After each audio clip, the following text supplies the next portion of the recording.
that they should so depart from home and did not send back my messenger.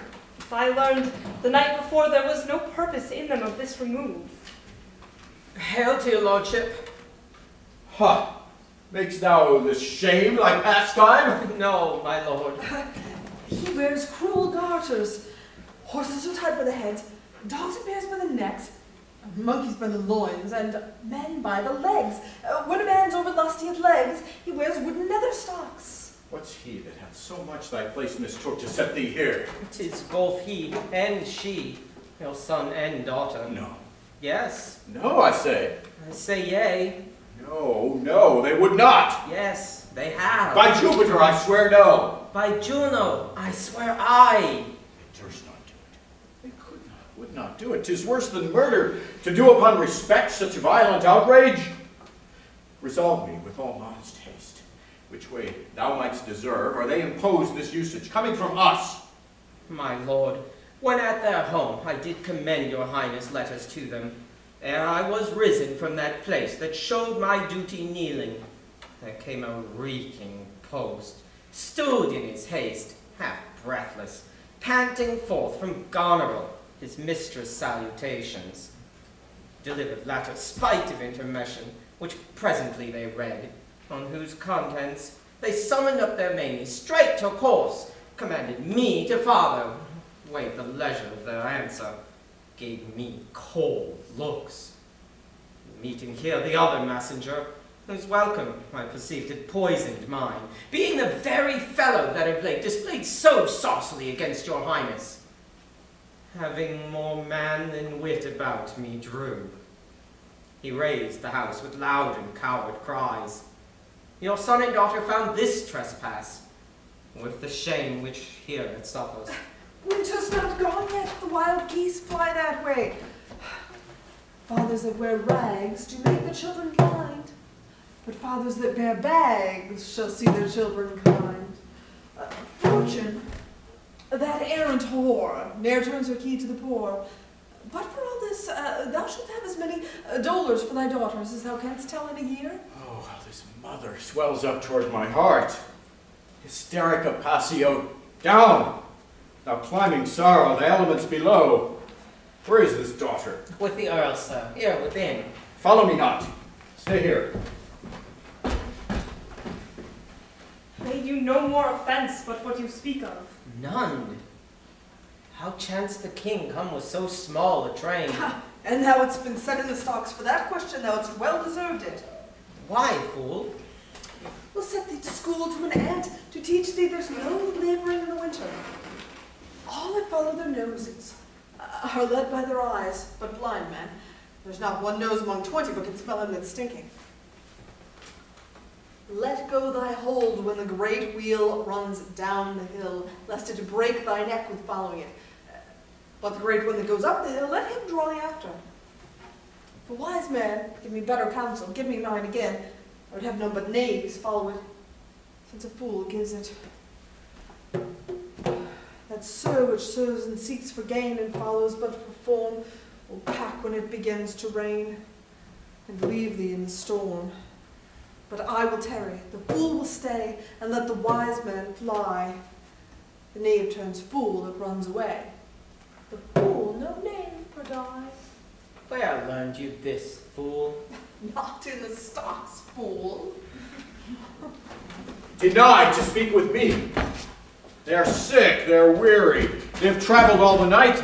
Mere fetches, aye, the images of revolt, and flying off. Fetch me a better answer. My dear lord, you know the fiery quality of the Duke, how unremovable and fixed he is in his own course. Vengeance, plague, death, confusion. Fiery? What quality? Why, Gloucester, I'd speak with the Duke of Cornwall and his wife. My dear lord, I have informed them so. Informed them? Dost thou understand me, man? Aye, my lord. The king would speak with Cornwall. The dear father would with his daughter speak. Commands, tends, service. Are they informed of this? My breath and blood, the fiery Duke. Tell the hot Duke that... No, but not yet. Maybe he is not well. We are not ourselves when nature, being oppressed, commands the mind to suffer with the body, infirmity doth still neglect all office, whereto our health is bound. I'll forbear, and am fallen out with my more headier will to take the indisposed and sickly fit for the sound man. Death on my state, wherefore should he sit here? This act persuades me that this remotion of the Duke and her is practice only. Give me my servant forth!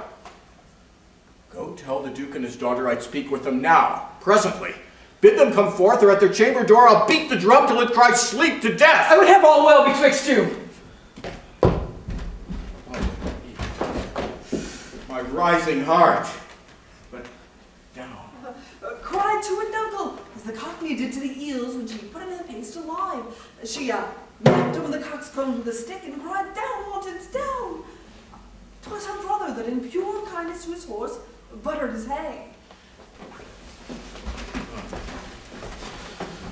Good morrow to you both. Hail to your grace. I am glad to see your highness. Regan, I think you are. I know what reason I have to think so. If thou shouldst not be glad, I would divorce me from thy mother's tomb, sepulchring an adulteress. Oh, are you free? Some other time for that. Beloved Regan, my sister is not. Oh, Regan, she hath tied sharp-toothed unkindness like a vulture here. I can scarce speak with thee. Thou wilt not believe with the depraved equality she... Oh, Regan. I pray you, sir, take patience. I have hope you less know how to value her desert than she to scant her duty. Say, how is that? I cannot think my sister in the least would fail in her obligations. If, sir, she hath restrained the riots of your followers, 'tis on such ground and to such wholesome end as clears her of all blame. My curse is on her. Oh, sir, you are old. Nature in you stands on the very verge of her confine. You should be ruled and led by one who discerns your state better than your own. Therefore I pray you that to our sister you do make return. Say you have wronged her, sir. Ask her forgiveness. Do you but mark how this becomes the house? Dear daughter, I confess that I am old. Age is unnecessary. On my knees, I beg that you'll vouchsafe me raiment, bed, and food. Good sir, no more. These are unsightly tricks. Return you to my sister. Never, Regan! She hath abated me of half my train, looked black upon me, struck me with her tongue most serpent-like upon the very heart. All the stored vengeances of heaven fall on her ungrateful tongue. Strike her young bones, you taking airs with lameness. Fie, sir, fie! You nimble lightnings, dart your blinding flames into her scornful eyes. Infect her beauty, you fen-sucked fogs, drawn by the powerful sun to fall and blast her pride. The blessed God, so you wish on me for the rash move. Thou shalt never have my curse. Thy tender-hefted nature shall not give thee o'er to harshness. Her eyes are fierce, but thine do comfort and not burn. 'Tis not in thee to begrudge my pleasures, to cut off my train, to bandy hasty words, to scant my sizes, and in conclusion to oppose the bolt against my coming in. Thou better knowest the offices of nature, bond of childhood, dues of gratitude, effects of courtesy.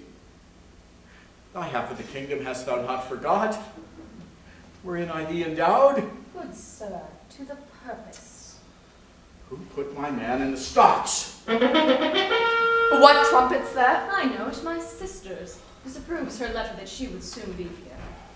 Is your lady come? This is a slave, whose easy borrowed pride dwells in the fickle grace of her he follows. Out, varlet, from my sight! What means your grace? Who stalked my servant? Regan, I have good hope. You did not know on it. Comes here. Oh, heavens, if you do love old men, if your sweet sway allow obedience, if you yourselves are old, make it your cause. Send down and take my part. Art not ashamed to look upon this beard?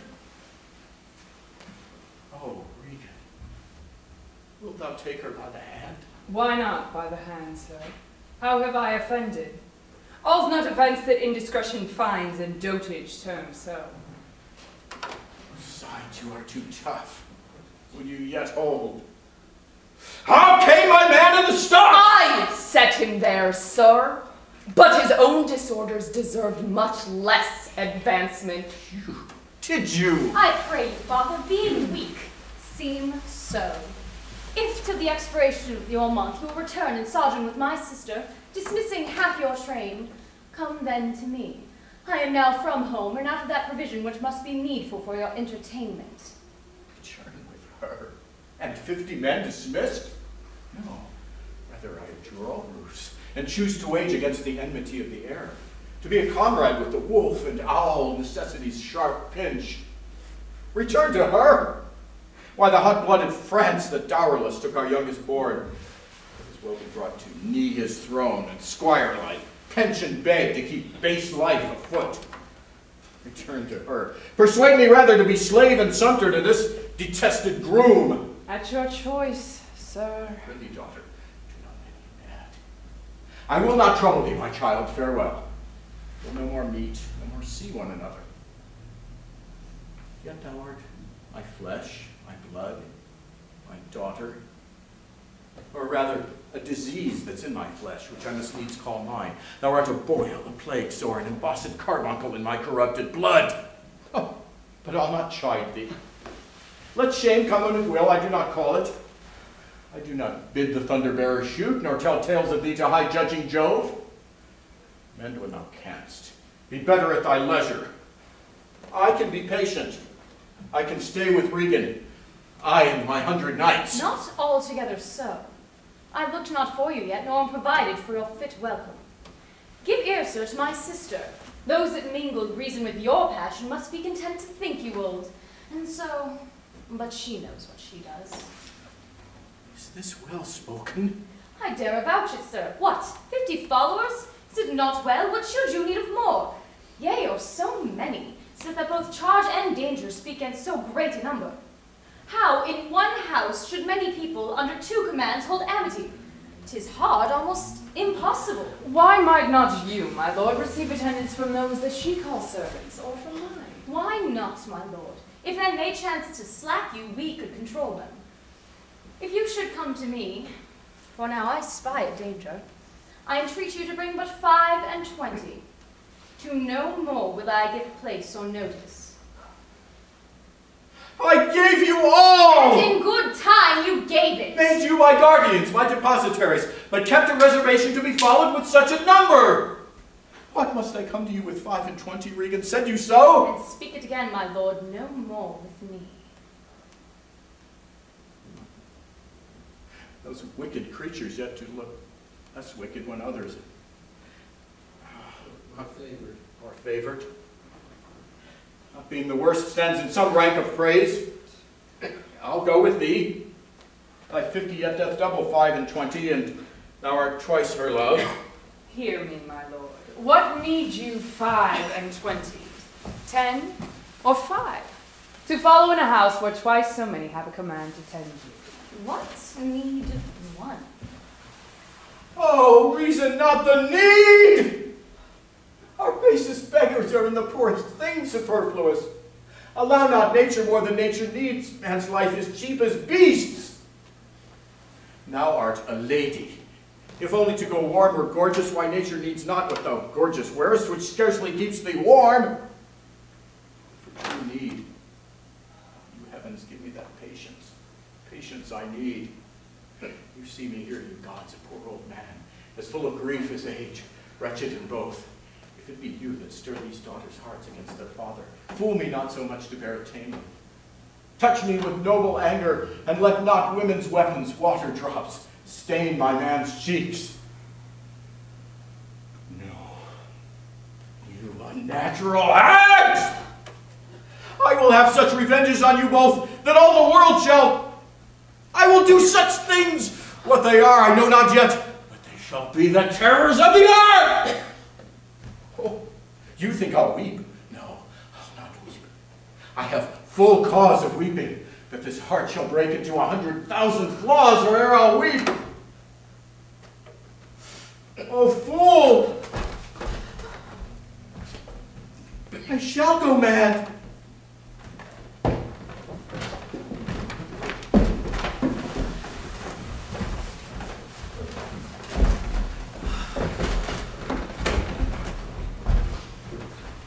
Let us withdraw. 'Twill be a storm. This house is little. The old man and his people cannot be well bestowed. 'Tis his own blame hath put himself from rest, and must needs taste his folly. For his particular, I'll receive him gladly, but not one follower. So am I purposed. Where is my Lord of Gloucester? Followed old man forth. He is returned. The king is in high rage. Whither is he going? He calls to horse, but will I know not whither. 'Tis best to give him way. He leads himself. My lord, entreat him by no means to stay. Night comes on, and the bleak winds do sorely ruffle for many miles about their scarce a Oh, bush. sir, to willful men, the injuries that they themselves procure must be their schoolmasters. Shut up your doors. He's attended with a desperate train, and what they may incense him to, being apt to have his ear abused, wisdom bids fear. Shut up your doors, my lord. 'Tis a wild night. My Regan counsels well. Come, out of this storm.